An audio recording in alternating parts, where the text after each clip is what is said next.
अनटाइंग गांठ। जब किसी ऊंचाई से नीचे कोई सामान उतारना होता है तब इस गांठ का इस्तेमाल किया जाता है। इसे बनाना बेहद आसान है, लेकिन एक बात हमेशा याद रखें, एक रस्सी मुख्य और दूसरी सहायक होती है। भार हमेशा मुख्य रस्सी पर ही आना चाहिए, तभी गांठ सुरक्षित और मजबूत रहती है। सामान नीचे पहुंचने के बाद सहायक रस्सी को हल्का सा खींचते ही गांठ तुरंत खुल जाती है। ये बहुत ही उपयोगी तकनीक है।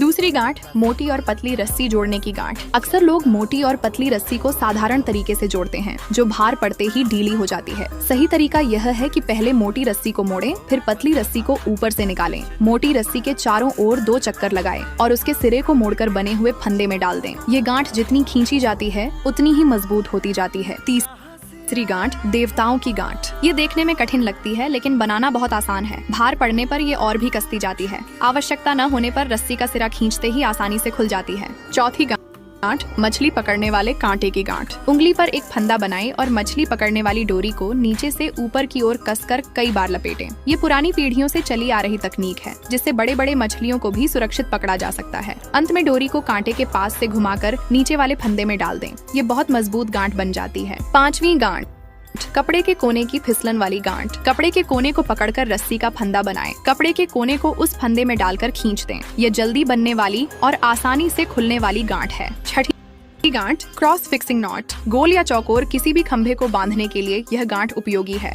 रस्सी को दोहरा करके फंदों को क्रॉस करके खींच दें। सब्जियों की बेलों के सहारे सीढ़ी बनाने या ढांचों को मजबूत करने में यह बहुत काम आती है। सातवीं गांठ, स्टील वायर लॉकिंग तकनीक। चिकनी और कठोर स्टील वायर में सामान्य गांठ नहीं टिकती। इसके लिए 2 नट तार में डालें। तार को वापस उन्हीं नटों के बीच से निकालें और ऊपर वाले नट से फिर गुजार दें। खींचने पर यह और भी मजबूत हो जाती है। आठवीं गांठ, इसका उपयोग रजाई, लकड़ी या अन्य सामान बांधने में किया जाता है। पहले एक साधारण फंदा बनाएं, उसके ऊपर 2 चक्कर लगाएं और रस्सी का सिरा फंदे से निकाल दें। नीचे खींचते ही गांठ कस जाएगी और ढीली नहीं पड़ेगी। खोलने के लिए बस ऊपर की ओर उठाना होता है। 9वीं गांठ, बोतल उठाने वाली डबल नॉट। इस तकनीक को सीख लेने के बाद बोतलें उठाना बेहद आसान हो जाता है। यह प्राचीन काल से चली आ रही डबल नॉट तकनीक है, जो सरल होने के साथ साथ बहुत मजबूत भी है। 10वीं गांठ, लंबी रस्सी समेटने की तकनीक। पहले एक फंदा बनाएं, फिर दोनों हाथों से बुनाई की तरह अंदर बाहर करते हुए डबल फंदे बनाते जाएं। इससे लंबी रस्सी बहुत छोटी और व्यवस्थित होकर बंध जाती है। अंत में दोनों फंदों को पकड़कर रस्सी का सिरा उनमें से निकाल दें और खींच दें। इससे रस्सी उलझती नहीं है। खोलने के लिए बस सिरा खींचिए और पूरी रस्सी 1 सेकंड में खुल जाएगी।